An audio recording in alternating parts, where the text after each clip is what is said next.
Hello, everyone, and welcome to another episode of The Happy Doc. I'm very excited for you to listen to our next guests. And something I want to really just have everyone take in is the fact that something I'm very passionate about, and these guests are as well, is the opportunity of voice technology. We're entering a space where things like Alexa, Google Home, and these other products are becoming a lot more prominent. And I think when it comes to professionals, I think it's just something that we need to be cognizant about. So I really want to have people come on to talk about this up and coming technology and really empower you to also be able to think about it and understand it. It's something I'm immersing myself in. So full disclosure, I myself have a couple of Alexa skills with my team. I've discussed it on the podcast before, but this isn't about that. This is about empowering you to be aware of what's happening. A lot of people are describing the voice industry as the next internet. It's the new interface of interacting with people. So let me introduce our next guests, Susan and Scot Westwater. They are founders, husband and wife of Pragmatic Digital. And in essence, their goal is to make the voice experience, voice technology, simple for you to understand so you can know how to apply it to your brand, to your business, and especially in things like healthcare. It's one of the biggest things that is really taking over right now. They are creators of quite a few products and things that will help us understand it better. So first and foremost, they have a website, voicestrategybook.com, and they have the book called Voice Strategy, which talks about creating useful and usable voice experiences for whatever it is that you do. And you can find that book again at voicestrategybook.com. They also have something called voicemasters.ai, and that's a 6-week online course that they've created essentially to allow individuals the ability to understand voice technology, and see if it applies to you. So whatever it is that you do in life, know that Scot and Susan are here to help you understand the voice experience, understand if it's going to be something that you can apply to your level of training or business or work. So really, they make everything very pragmatic and tangible. And I really enjoyed this conversation. I think you're going to get a lot out of it. And please check out those websites I mentioned before if it is useful for you. Enjoy the episode. Hello, everyone. This is another episode of the Happy Doc podcast. I'm super pumped for our next guest, Susan and Scot Westwater. They have a company called Pragmatic Digital. We're going to get into that.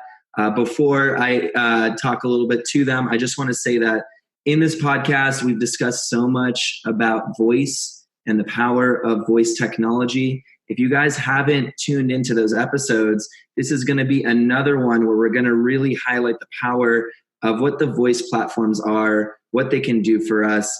And Susan and Scot are definitely going to let us know the power of this. So Susan, Scot, can you tell us a little bit about your background and what brought you to the voice industry? So what brought us into the voice industry is actually just as what you're talking about, the power of voice. Scot came via a bit of a well-known fellow named Gary Vee. I was probably a little more skeptical.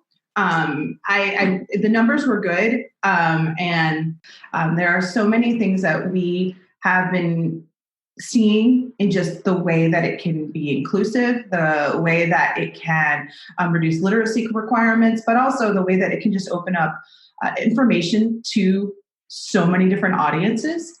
My background, I'm actually a double English major, fine art minor. I had delusions of grandeur of being a copywriter, PR, and I ended up getting into digital strategy, which quite honestly is probably the best place for me. And my whole career has been around trying to get messages out to people, and voice does that. And voice has a way of doing that, where you also, for the first time ever, while we have a technology that has to learn us, it's also a type of technology that has to be audience first, customer first. because there's no way that who wants to listen to someone droning on and on and on about a brand or anything. It's about being useful and usable. So I love the aspects of voice that enable and empower that. Scott's much more of a numbers person, and he can tell a little bit more about his story of how he came to love voice. But I came down that path of just seeing the potential that it has for that. And then it is incredible to see the adoption numbers and the trends that I had seen during the history of when I saw websites first come through. And then also when we started to see mobile and all of those things break through, it's very similar patterns. Right. And before we move over to Scott for a second, we did touch base a little bit, and you did tell me, and this is really important, I want to actually hone in on this for a second. You did mention you had a lot of skepticism with voice, right? Yeah. So I want to actually bring it to that because, I'm in an industry with medicine, physicians, residents, medical students, health professionals. We have a very conservative nature for good reason. We want to provide good care to patients. We're a little bit nervous about implementing new technology. So what, for you personally, where did you flip from like, I'm a little skeptical about voice platforms and what the power of and what it could do for people, over to now you're really starting to get interested and also hopping in and, developing your own business around it? Sure, absolutely. Where it started was, it was 2 years ago now, or a year ago. I started to hear about voice. Scott was telling me all these things. I'm like, dude, you have to look at these numbers. It's incredible. And I'm a bit, in my soul, a little bit of a contrarian. So when I see all the cool kids doing something, I kind of hang back for a minute and say, wait, let me see if there's really something behind this. Is this going to be just like QR codes where it's just a really cool gimmick that then becomes helpful, but it's never the big thing that it was expected to be? I mean, I've seen enough of those things that fizzled that I kind of sat back and said, this seems like it has the potential, but I'm not sure. Then we started going to conferences. I went to a conference that was actually run by the user experience community, and they started talking about artificial intelligence and voice. And it was a lot more about the ethics and the sides and quite honestly, kind of the dangers if not done well and thoughtfully. And I thought to myself, all right, I'm sure enough that this is going to be a big enough thing that maybe this is something I need to keep paying attention to truly understand, because it sounds kind of scary. Then we actually went to Gary Vaynerchuk's VoiceCon. And this is when I thought, all of the optimism and hope, this is that double-edged sword. This is the scary part. This is where the people who I don't think are going to care as much, they're going to care more about the bottom line. And how do I bend this thing to my will? How do I get into people's homes and listen to their conversations? Where's the underbelly? Mm-hmm. And I didn't do that. What I saw instead were people talking about, I made a math skill for my 8-year-old boy who can't do multiplication tables and was really stressing out about it. I have been using this to be in contact with my grandmother. I actually had a chance to talk with Dave Isbitsky and hear all of the story about how Alexa's history is the Alexandria library. So it's about knowledge. It's not about power. So that was really interesting to me. And I warmed up to it more. Then when we went to VoiceCon, the community is so opening. It's just so open. Everyone, Voice Summit, not VoiceCon, Voice Summit. It was brilliant to be there. We knew maybe 2 people. Yeah. And it was, and one of those people was there because we told them to come. So it was intimidating and amazing of how everyone was coming together to talk about, hey, this is this amazing thing. That is what started to get me excited. It wasn't just, hey, here is this thing called voice and it's a big deal. Seeing all of the minds behind it who were trying to do things thoughtfully and also trying to make sure that it is done right. And understanding all of those pieces of it has made me so excited to see the inclusivity, the accessibility. Those were all conversations that were had at the first Voice Summit and then were continued into the next Voice Summit. So it's exciting to be a part of that community. It also made me feel a lot more comfortable about, okay, this isn't some gimmick. This isn't some fad, and this isn't someone trying to make a quick buck. So that's kind of how I personally convinced myself into going from, hey, I think this makes sense to, no, this really makes sense. Right. Okay, great. And that makes a lot of sense. You immersed yourself in the communities. You saw that the people there were actually trying to do good, that it was being ethically done, that they were creating programs that were positive in nature. And again, you kind of mentioned it too, coming in so early into this industry and you guys making your mark allows you to carve it and shape it early, which I think is really powerful. So I'm really glad that you guys are part of the shaping, like seriously. I met you in person. You both are so sweet. Like these are the types of people that we need in this industry for sure. And I'm really excited about that. Now, Scott, what's your background on hopping into this industry? What got you excited? I heard you love the numbers. So let's go into some stuff here. So what really piqued your interest? Well, I have to go back to the fall of 2017, where Gary Vaynerchuk was talking a lot about voice and talking about it being the next big thing. Huge Gary Vee fan.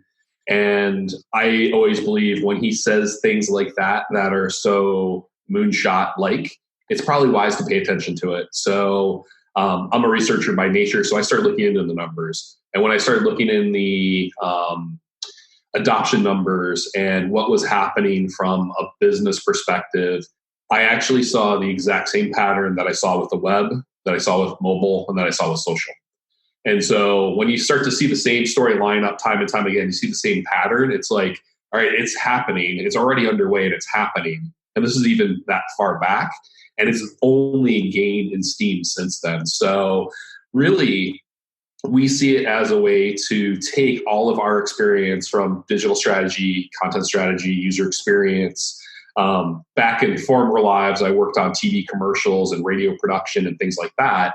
And so it's taking all of this experience that we've had over the past 20 years and really combining it into this whole new medium. Mm-hmm. And I always like to say that we learned a lot and we made a lot of mistakes along the way over the past 20 years of our career, plus just the web in general. There's a lot of things that we learned because back in the mid-90s, we had no idea what we were doing. And as we went through and started establishing best practices and learning how people reacted to certain things, we went, oh, we shouldn't do it that way. We should do it this way.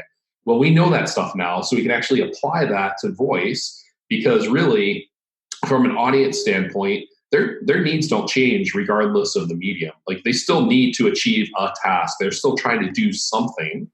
And so knowing what we know from the web and from the apps and from social, we can actually apply that knowledge. And hopefully instead of starting voice here, it actually starts us off here and we can actually accelerate the growth and the usefulness for our audiences. Right. Absolutely. And actually, Scott, for you, I just to take a step back here, you have a life where you participated in like the health industry. Can you talk to us more about that? Because I think that really ties into our audience. Yeah, absolutely. So for 9-10 years, I worked in healthcare and pharmaceutical marketing. I worked on big brand product launches, so doing TV commercials, websites, things like that. I've also done rare and ultra rare disease state work. And so I've always been trying to understand either the patient side of things or the clinician side of things and how we can actually create tools to make both populations' lives easier. And so with voice, I see so many opportunities to quickly get information out there, to common questions about a disease, let's say.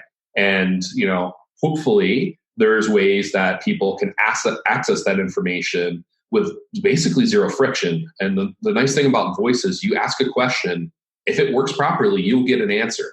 And so as more content gets voicified, if you will, it's going to be a lot easier for patients to go, my doctor said X, what does that mean? And then the flip side is, from a physician standpoint, I know there's a huge pain point with EMRs. I know we talked about it in Newark, and we've talked to Dr. Neil Desai. And really, every physician I've ever talked to has the same story, where it's the feeling that you've gone from a medical practitioner to a data analyst or a data entry person. And so there's this ability with voice, and there's people working on it right now, quite frankly, where you could actually have some sort of a device in the room, whether it's tied to your laptop or it's an Alexa-like thing, but it's able to take your notes for you. So you can actually have that conversation with the patient, actually get a little bit closer back to practicing actual medicine. So there are so many applications. I always joke with people in the industry, and the problem is we just don't know where to start because there's so many ways you can actually do this. I was actually talking to Neil about a month ago or so, and his perspective, and I absolutely agree with this, is everyone's trying to hit grand slams right now within healthcare and voice. And we need to start hitting singles. We need to get some runners on base. We need to start learning how patients and practitioners are actually using the technology and then evolve. And that's absolutely the framework that we've created and how we do our work. It's try to get some of those quick wins and some of the more obvious things out there so you can start learning from your audience. Mm-hmm. And then once you have that, let's add some new features. Let's add some HIPAA issue or compliance things onto it. Let's do some data integrations. But at the core, there's so many things we can do with some basic voice experiences that are really going to move the needle, especially when it comes to patient education. Yeah, that is an important piece that doesn't doctor, nurse, any healthcare provider, patient. It's important that you start small and that you build the trust by those successful experiences. I think that's the biggest concern I sometimes have actually in the voice community these days are when you're swinging for the fences, there's going to be a lot of strikes and a lot of strikeouts. And the problem with that is that the tolerances, especially of a conservative group, such as the medical community or some of the, banking or lawyers, if it's not right after, let's say, 3 swings, it's going to be really hard to get them to come back. So we have to think through that and think about what is almost the change management process of getting someone to take on this new behavior. And that's something we saw. I mean, I don't know how many times I was told when I was working in mobile and dealing with that of there's no one will ever buy a thing on your phone. And you think about it now, you get on your plane. I have booked entire trips on my phone. I do my banking from my phone. If you'd have told someone back in the early 2000s that was possible or that people would, they would have laughed hysterically and said, there's no way. So it's the same thing. You have to build that. And that's, I think, one of the things I've been thinking about a lot lately is what is that evolution that is necessary and what is parts of the evolution that we can accelerate because we have all of this experience of having been through shifts like this before. And trying to identify that so that way then we can keep moving things forward thoughtfully, not just for the sake of moving fast. Right. And what this is all touching on in terms of voice, and Scott, you've mentioned this, Susan, you mentioned this, is the reason why we kind of adopt these technologies, and you alluded to this, is we're upgrading something, right? And what are we upgrading? We're upgrading the ability to get data out as efficiently as possible. So you mentioned Alexandria Library. Why was the library so important? Because now once you had the library, you had all these books of information everyone had access to. Well, now we have the new library, which is the voice library. You have instant access through voice to now have data. It decreases the amount of time it takes to access information. And as you guys know, you're accessing information ambiently, meaning you literally could be anywhere. And as you're out on a walk or what have you, or you're in your house and you're doing something, you can still ask the question. And it's in a weird way, we're like almost tapping into this we are tapping into a supercomputer with our voice, which is the things that we used to see in shows like Star Trek and any sort of futuristic technology. And it's 2019 and we're here. I was looking at the data actually just to add in some numbers for you guys because I was doing some research for a presentation I'm making. But December 2017, 35.5 million devices, voice devices, projected for 2019, 76.6. So literally within 2 years, a year and a half, we're already doubling the amount of products, which is ridiculous. Yep. All right. So coming to you guys, Pragmatic Digital. Okay. You guys, we can be very pie in the sky and talk about the great ideas out there, but you guys are bringing it back to earth. So what was Pragmatic Digital? Like, what is it about? What are you trying to achieve with your company, and how do people tap into that resource? Yeah, so we are really focused on understanding what the audience needs and their challenges are. And also from an organization, because there's always going to be an organization, whether it's a health system, whether it's Coca-Cola, whatever. There's always going to be some sort of business objectives that we're trying to achieve. And so it could be something as simple as getting information out there. It also could be something as complex as doing call center avoidance. So people don't actually have to call and wait on hold and that whole thing. So what we do is Susan's actually created a framework to identify the key or core problems that the audience has at each phase of the purchase journey. So this framework can actually be applied to healthcare. It can be applied to CPG. It can be applied to pretty much anything. But the idea is, there's always going to be an awareness phase. There's always going to be some sort of a decision phase. There's going to be some sort of a purchase phase, whether it's prescription or going in the store and making purchase. And so identifying those key problems at each stage of the journey, plus then layering in what brand messages you have, how the brand actually can help that person achieve whatever they're trying to achieve. And then there's some more tactical things about what content do you have already, what content are you missing? And then once we sussed out all that information, it's a matter of saying, all right, so where does voice play into this? So there very well could be, 3 or 4 different ideas in each phase that you could actually create either a standalone or a combined voice experience. And so really what we try to do is suss all that information out and come up with the go-to-market strategy for the given organization.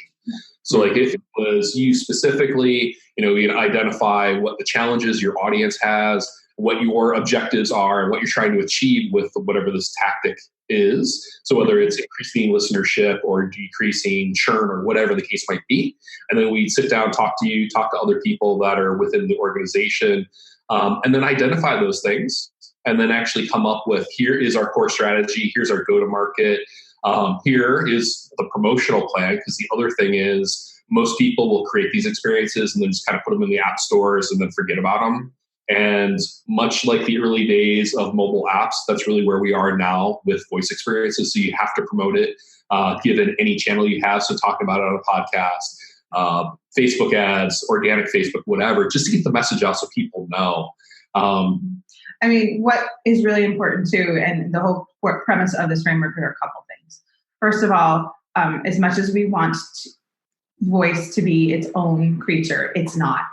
Even if it is a hospital system, even if it is something as mundane as just being a tool, it still is part of a greater whole that is a brand experience. If there is a brand name involved, there is something. And so you have to make sure that it works within there. The other side of it too is there has been, and Scott will laugh at this, is there's a lot of wouldn't it be cool?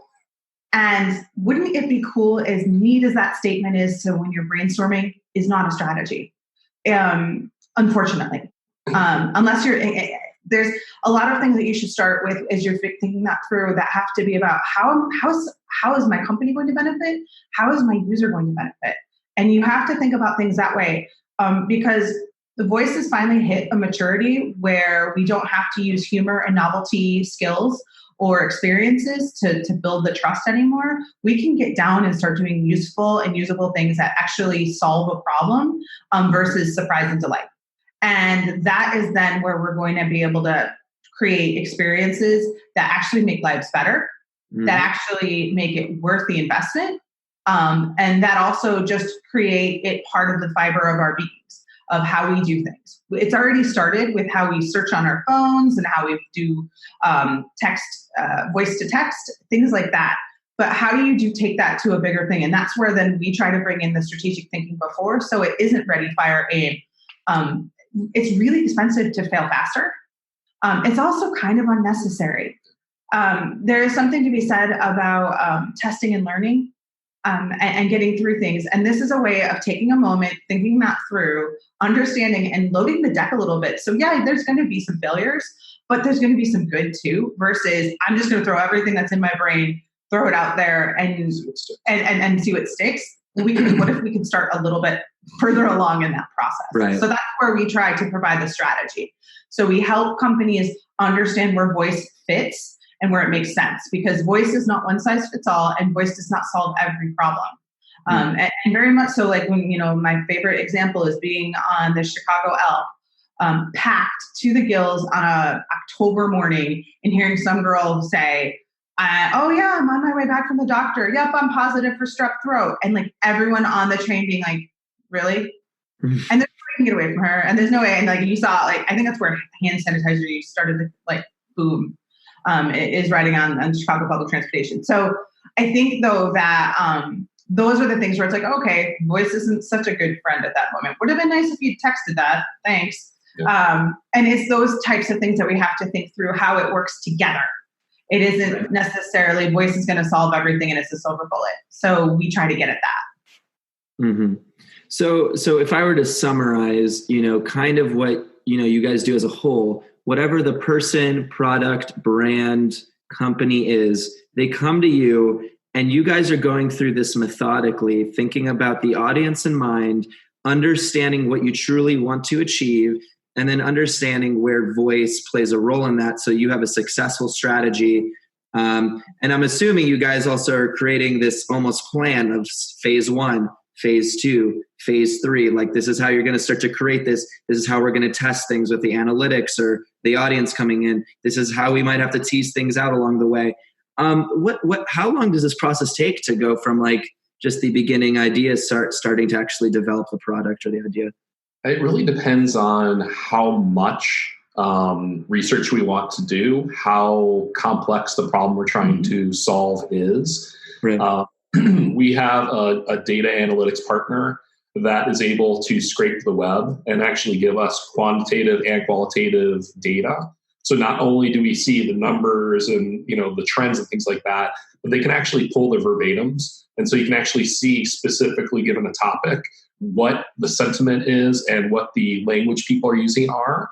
They can also sift through call center logs. And so it's a great way to kind of jumpstart that discovery phase, especially if call center avoidance is like your key problem you're trying to solve. They can actually go through and categorize something that maybe originally was 6 or so different categories within a organization's grouping. They can actually figure out the 200 to 250 different clusters of information to help you identify, here's where everyone's going, here's the problems they have, here's the language that they're using when they ask the questions, and here's really where you want to focus either your voice or your chat experience. So really it depends on what the scope of the project is, and it could go anywhere from 2 weeks on the short end to a 6-month engagement. Yep. And so, if you're trying to reinvent a customer care portal, it's probably going to be closer on 6 months. If it's, we're going to do proof of concept and we're going to move pretty quick, you can suss a lot of the stuff out in a couple of weeks and at least have some informed assumptions to build a prototype and test with. Yeah, it also depends on how much information you already have. Yeah. There's a lot of information that in the framework, quite honestly, I'm hoping an established company has that they should have, and that's been validated. We can move a little bit faster. One of the things, and it's part of our name of being pragmatic, is if there's no need to do extra double work, we can leverage what makes sense and use existing things. So that way, then we can practically get through things. It isn't just about let's turn this into a big, giant, expensive experience. Like, let's figure out what we can do nimbly and what we can do depending on, again, like if it's overhauling customer care portal, hold on. We'll have to, that obviously will take more than say, I need a skill that does this, or I need an action. Right. So just to, highlight what Scott was saying a little earlier, you were mentioning like the call center experience, for example. So, a lot of people just think about voice in terms of like the Alexa or the Google Home or the Samsung Bixby or those things, but you're mentioning the call center voice experience. Like if I were to call in, do you guys also help with the voice experience of things like that, like the automated like voice bots and like those types of things as well? Yeah, so what we want to do is kind of suss out all of those knowns and unknowns up front. And then, like, quite frankly, I don't care if someone uses an Alexa device or if they use a Google device or if they've got an iPhone or whatever. Like, our purpose is to understand what their problem is and then figure out what the right technology to solve it with is. So there's going to be times where a chatbot makes sense. There's going to be times where a phone system, IVR, makes sense. There's going to be times, quite frankly, where a phone experience, where you like Chipotle is doing this right now, where they've added voice ordering into their existing app to make that easier. There's going to be times where that makes a lot of sense versus creating a whole new experience. So it's not just about this new platform of smart speakers and smart screens with voice built in, but it's really kind of looking at the entire voice ecosystem and figuring out, all right, so now that we know all this stuff, how does it make the most sense to move forward, and what paths from a technology standpoint, because there's quite frankly going to be times where there's going to be multiple approaches you're going to want to take. And if you're a business, unless you have, a team of 100 developers to do all of them at once, you're going to have to prioritize that and figure out, do we start with the chat experience or do we move to the voice experience first, or do we do IVR first? So it's really understanding where you could get the biggest bang for the buck for the either individual or organization, and then kind of going from there. Yeah, it's important to put together requirements, because what it comes down to is there are certain things that Alexa, Google, Bixby, even Siri can do, and there's things that they can't.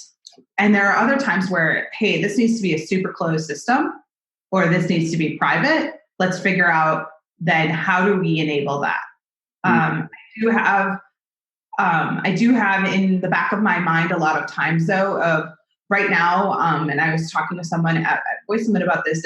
So you kind of live in an Android or an iOS kind of world these days when you're developing for mobile, and you end up having to do two versions. Right now, we have how many different types of assistants out there that are in home. That is a device you can leverage into.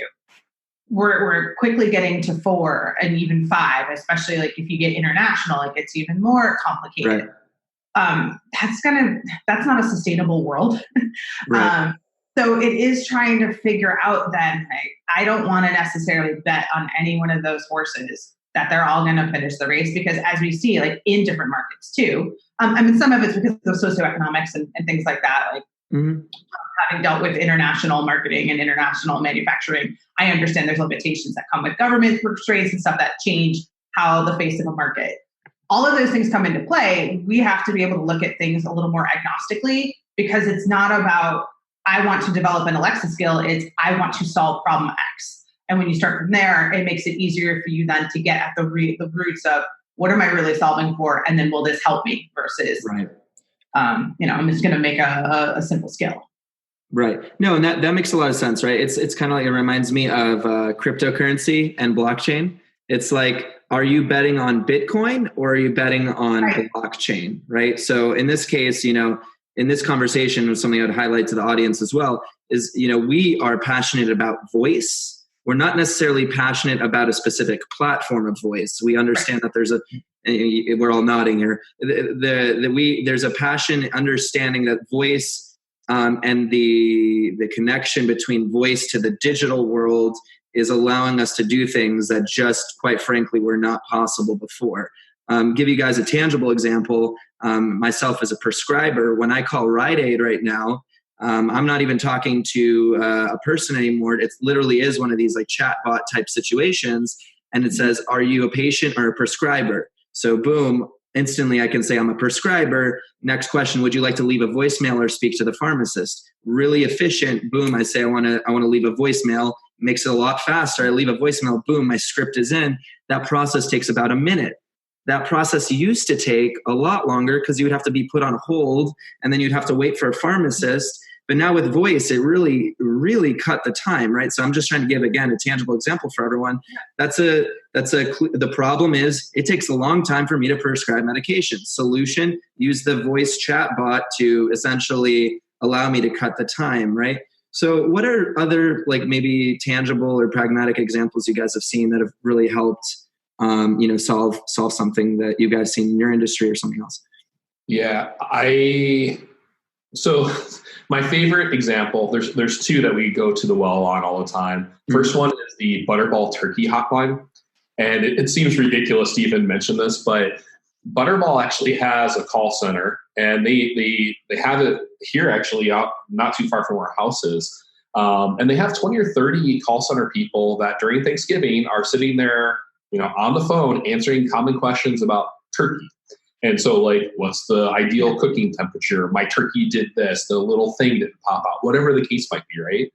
And so it's expensive for Butterball to actually have this, but it's a great way to improve customer service. So what they did last year is they actually Alexified the Butterball Turkey Hotline.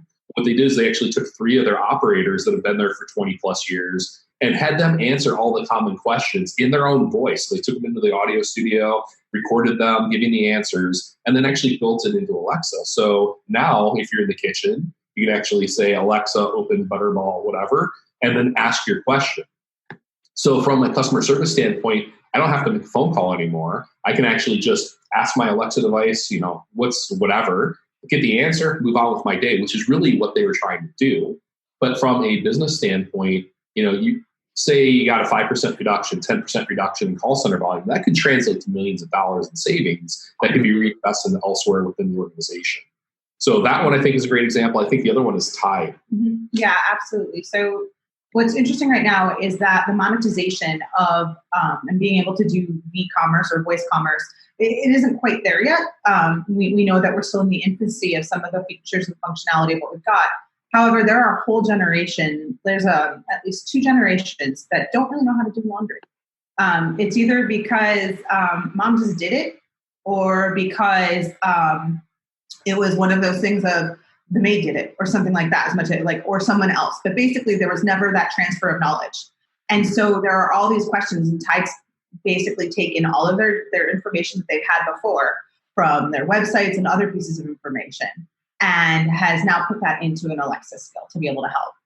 An example to kind of back up that whole thing is I know of many, many people, even back when I was going to college, where the resident assistants had to basically the first week show the entire floor, here's how to do your laundry because mom's not here anymore, which is kind of in my mind, stunning, because being one of the first latchkey kid generations, I'm like, wait, you don't know how to do that? But it's interesting. So that seeing that need, seeing that problem, Tide is starting to own that category. And so it won't be long before they're able to just add on of e-commerce, but they're becoming that trusted advisor and moving from someone who's just hawking laundry to, I can trust you and ask you, how can I get my whites whiter? Or how do I get this stain out of my jeans? How do I do these things so I don't have to go and buy another pair or something? Another skill too that I think really makes sense is the Ask Marby skill. It's one of the original skills, but what that's really interesting is it's a very simple premise. It is, if you are remote from your loved one who is senior or an older parent, it basically allows them to be able to tell you every morning, I'm okay, have a great day. I woke up, it's a great day.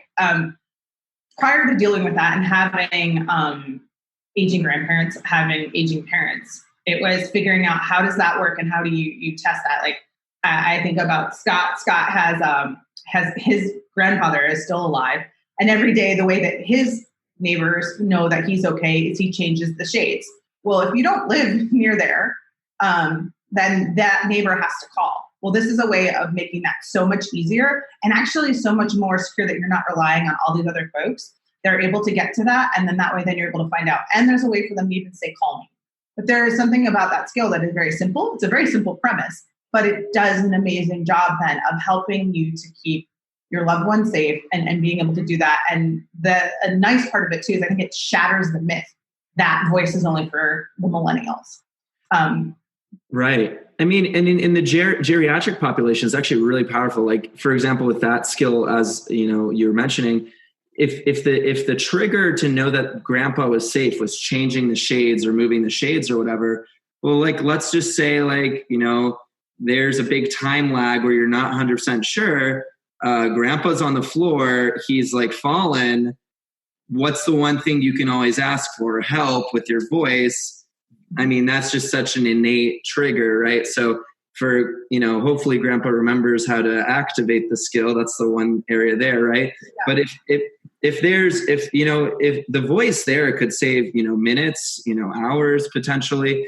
And when someone's sick and they need to get to the emergency department or what have you, those minutes might mean the difference between, that care that needed to happen versus not. So, in a weird, in a way, the voice technology really could save lives. Another one that comes to mind with the medical space is actually what Suresh had come up with, our friend Suresh at the voice conference, a voice summit. He had mentioned a knee arthroscopy skill, which essentially he had these common questions that happens every time he has to do a knee scope, and the care after getting a knee arthroscopy. And he basically did a quick Q&A, right? He had questions and then answered those questions of common things that always get asked, because he had mentioned after the patient gets care, they're post anesthesia, they're out of it, they're receiving these packets of papers. Then all of a sudden they still have these questions that they don't even remember the answers to. But like, really, if you're not a medical person, you're probably not going to remember all of the answers. And in fact, I think like there's like some statistic. It's like whatever a doctor tells you in the office, you remember about 30 to 40% of the information. So you need those refreshers. You need those reminders. We're not all geniuses. We're going to forget stuff. So we have to have the technology there to be available to get that information. So I just offer that again to the audience. And, you know, you guys offered some great examples, you know, with these skills, because I think one of the things we'd love to do is inspire people to create their own tangible sort of solutions here. You know, with that being said, you know, what does the space look like right now for innovation and creation? The healthcare space specifically is one of the fastest growing areas for voice. There's really two areas. There's the healthcare and then there's the retail space. And those are the ones that are really innovating the most. A lot of the healthcare space is, again, trying to swing for the fences. And I think there's just opportunities. You know, actually the thing that Suresh did, the post-op piece, was actually because he and I were having a conversation over Zoom just like this. And I mentioned the butterball skill to him. And so he was able to take that story and go, well, when I was a medical resident, you would get phone calls or pages at 2 a.m. when people are coming out of anesthesia. They're like freaking out because of X, Y, and Z. So literally that's how that skill came into being. So the idea is look at other industries that are doing problem solving for you. And then how can you actually apply that thinking to whatever you're trying to do? Because the idea is, if you're a physician and you can provide discharge instructions in your own voice, you're going to establish that level of trust with the patient even more than just reading a black and white Xerox from 1972. But, you know, it also helps reinforce your brand. So one thing that we kind of touched on a little bit is the idea of voice conceptually. But I actually would argue that voice is really anything from radio to podcasts to really any sort of audio medium. So if you're a podcaster, voice interactions on an Alexa device makes total sense and is a no-brainer. So it's looking at the entire continuum of different audio pieces and figuring out, does a flash briefing make sense? Does an Alexa skill make sense? Does a podcast make sense? Where does a radio spot maybe make some informational sense or whatever? But as far as healthcare applications, patient education is a huge area. If we don't do anything about it soon, Mayo Clinic will own it again. And they're actually well on their way to owning healthcare information in the voice space and really extending their lead from the traditional web and all the other mediums that they're already in and actually taking that information, putting it in voice. So I think you probably have a lot of listeners that are very deep in their practitionership and are probably experts within a given disease state or therapeutic area. Mm-hmm. So I think that's a way for them to get that information out there, look at the common questions that people have given that specific disease, and actually put the information out in their own voice. I think that's a huge area of opportunity just to get that information out there because people are starting to look for it. We've got data that shows that people are looking up, they're looking up conditions, they're looking up disease education, they are looking and it's like in the 70% of what have you done. And so it's the consumer or your patient is looking for it. It's a matter of then what's going to fill it or who's going to give it to them.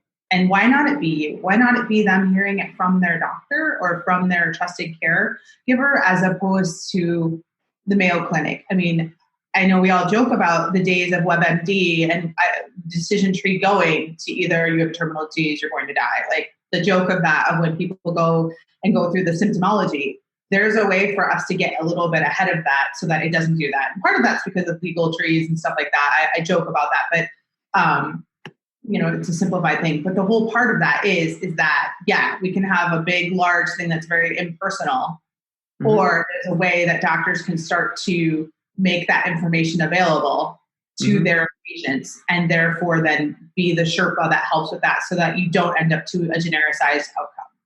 Yeah, there's two things I want to kind of say on this point. The first thing, one of the best and most fun things you can do is if you have one of these devices and you have a brand, ask Alexa to tell you about your brand. And so we've done this with Coca-Cola, McDonald's, and it's scary because what happens? Well, I found this on Wikipedia. Here's the Wikipedia page. And then it just starts reading off whatever's on Wikipedia. So if you're a hospital system, a pharma brand, a practicing physician, whatever, and you have information already out there, there's a very good chance because you haven't created voice content, Wikipedia is actually the one controlling your brand right now. So that's the first thing that I would encourage all the listeners to go through and do. Beyond that, there is so many things we can do from a patient engagement standpoint. Kind of future state, there was a Microsoft white paper, and they envision a world in 2023 where your wearable will detect a heart murmur. It will talk to your doctor's office in the background. It'll set up a doctor's appointment for you. You will get a notification that says, hey, you need to go talk to your doctor about XYZ. All the diagnostic information will be passed back and forth. And you literally just show up into the doctor's office and you have that conversation.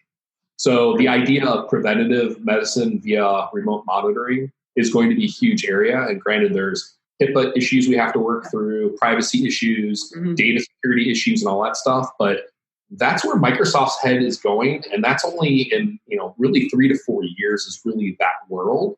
So there is so much opportunity and so many ways that we can help lessen the burden on the clinicians and the practitioners, whether it be nurse practitioners, physicians, the staff, whatever. There's going to be a lot of ways we can do it. It's a matter of kind of starting small, identifying the quick wins, and then building things over time. Yeah. And so to kind of, tack onto that, one of the concerns that comes to me as I'm hearing the technology piece, from the physician standpoint, is it's so integrated to the point that now you're setting up appointments to come see me. And is your heart murmur actually a threat to your life versus is this heart murmur, are we being overly conscientious and sensitive to the point that now we're setting up hundreds of patient encounters? So then how the doctor could defend it is within their personal brand or industry or what have you. They set up a education piece that talks about heart murmurs. When is a heart murmur a severe issue that you should see me for? When is a heart murmur something that's more mild or you probably shouldn't be as concerned, right? So I think what we're kind of getting to is this proactive piece of all of this, the fact that we're recording this right now, we're putting it out into the atmosphere, what have you. People can listen to it and maybe their mind goes and says, crap, I should maybe, if I'm a psychiatrist, if I'm a family physician, I'm a pediatrician, what questions can I answer with voice that are incredibly redundant and I can save people time, stress, they can refer to this. And again, it's not we're talking about this as voice in general. It doesn't have to be Alexa. It doesn't have to be Google Home. It can be all of these platforms. I wouldn't do this episode justice if I didn't talk about the concept around voice search. And you guys kind of talked about that. And I know it's still kind of something we're still wrapping our minds around. But I saw another statistic. It was I think they said by 2020 or 2020, I believe 50% of searches will be done by voice search.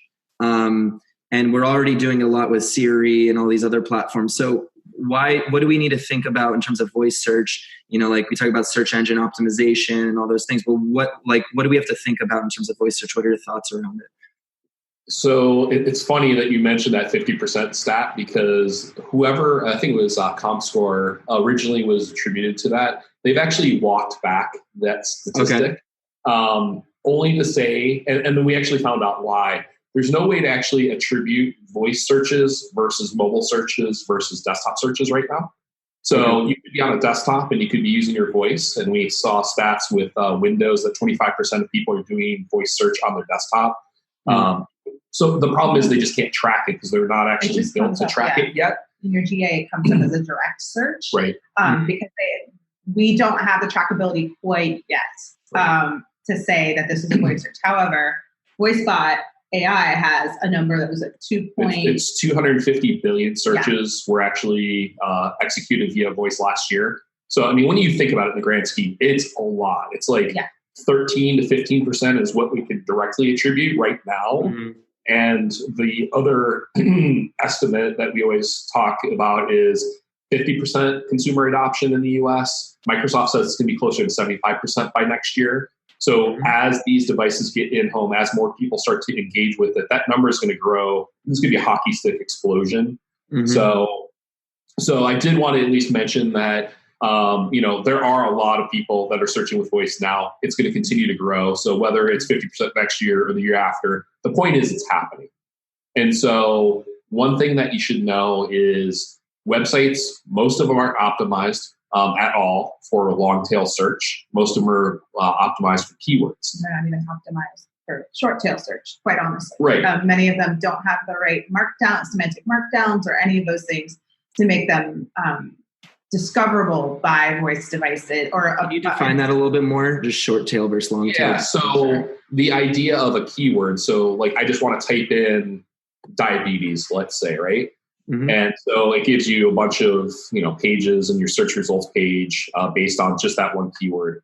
When you start looking at conversation and how we as humans actually ask questions, we ask them in phrases. We never just say diabetes, cardiac care, things like that.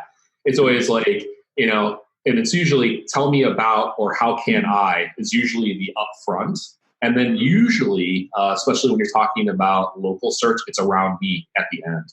So it's tell me about a clinic that treats diabetes around me would be the phrase that you want to rank for, right?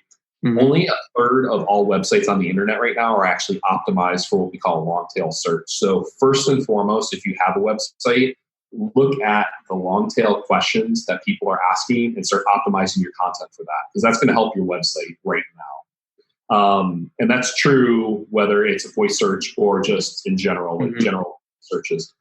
Beyond that, the other thing to know is on Alexa, there's actually 3 places that it looks for information.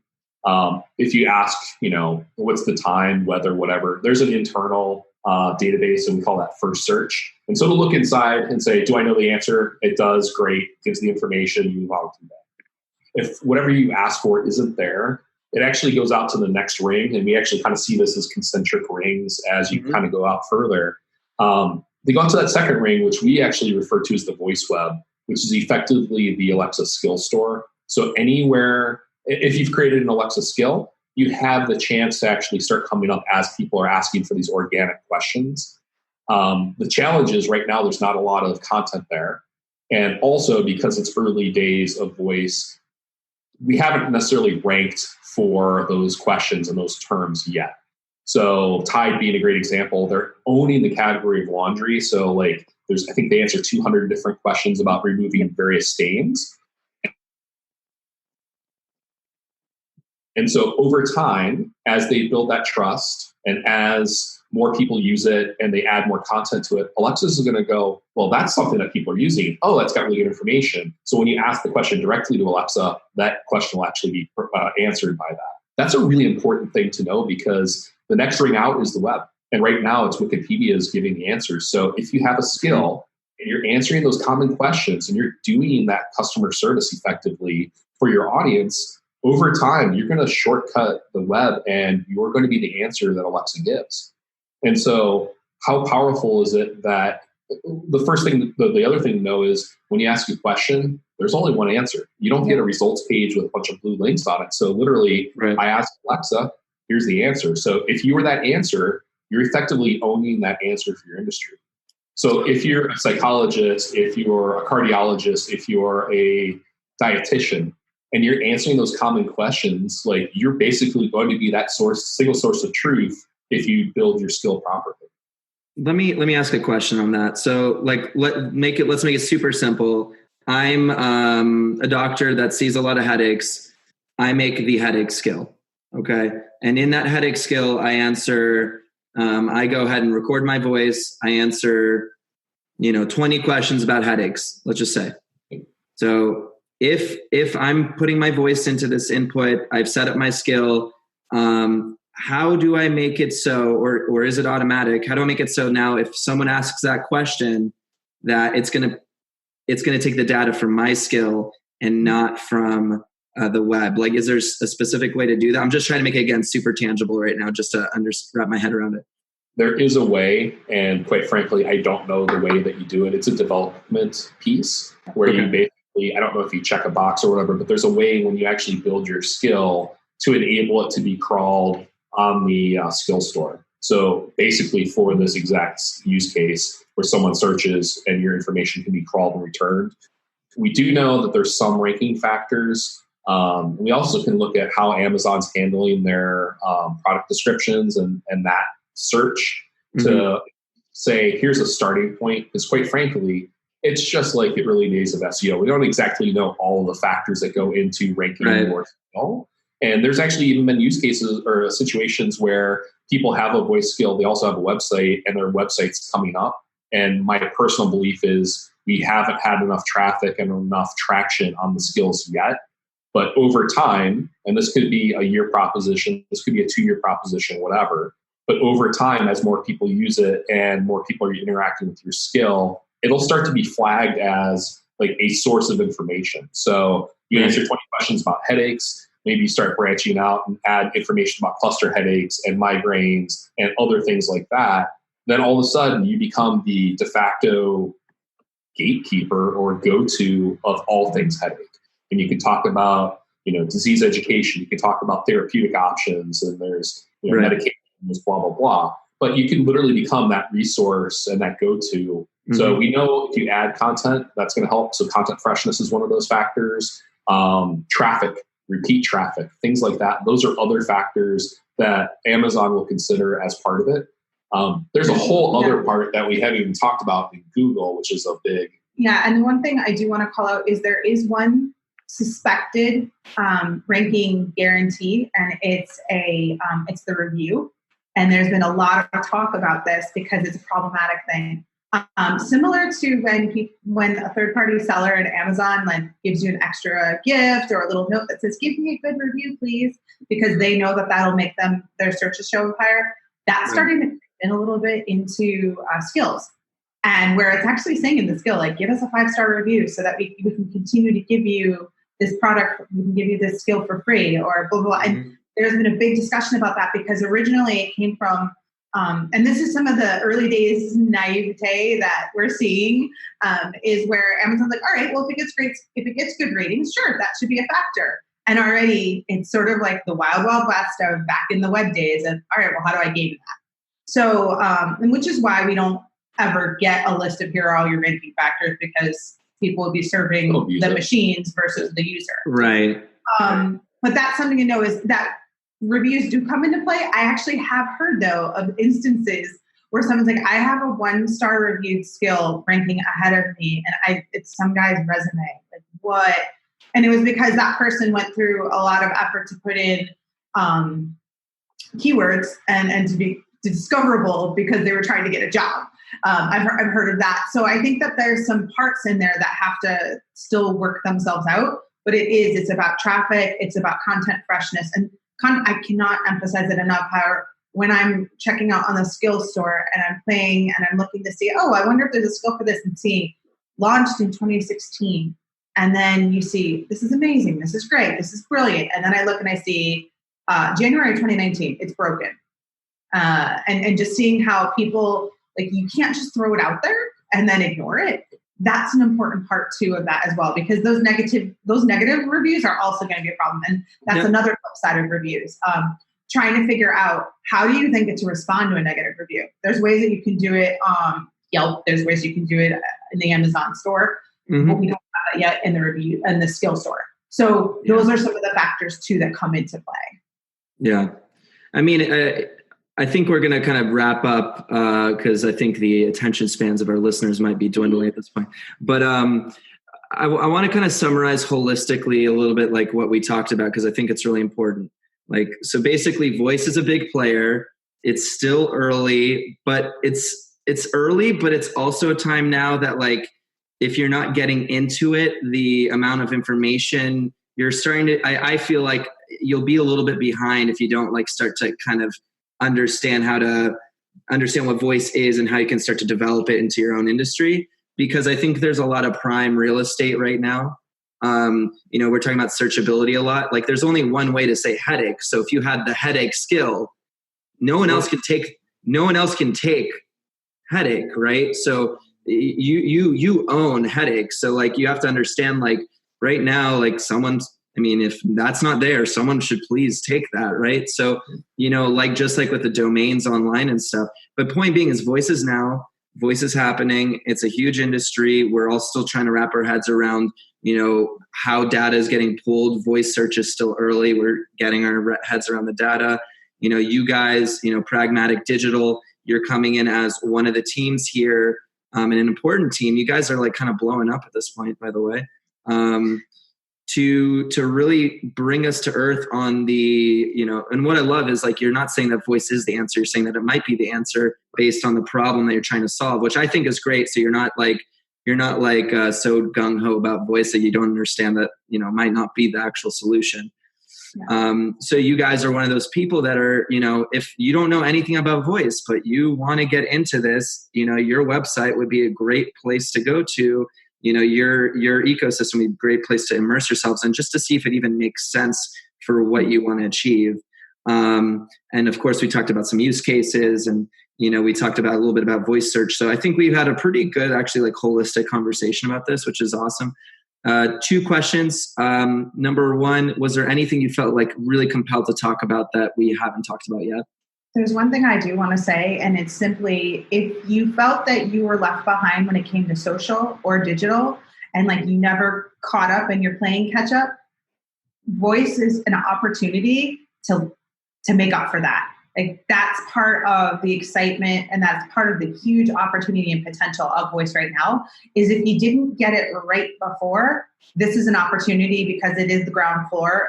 It is starting out, that you can get it right.